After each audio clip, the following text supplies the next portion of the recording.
as we really look at some of these things, we have to pay attention to them. We have to dig it out. We have to not let it run out of control. And it's so important that we allow people to dig with us in our garden, in the sense that, we can't do step work by ourselves. We can't walk with Jesus by ourselves. There's a blueprint that Jesus had 12 people around him all the time. He purposely had 3.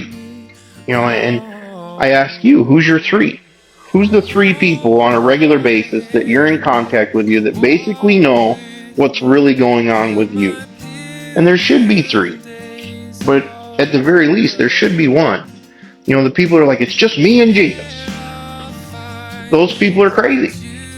Because that's not a blueprint that we see in the Bible anyway. Maybe some Old Testament prophets that are hanging out on a tree wishing they were dying.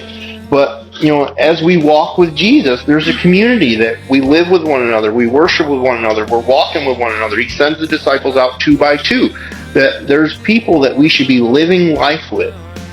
And as we go through this process, we should have a guide, a sponsor, someone that's worked their steps to help us work our steps. But as we start working on accountability and character defects and shortcomings and amenses and all these different things, we need people alongside us that as we're living life, when we come across things that are difficult, that we can send out a text and say, hey, pray for me, I'm struggling.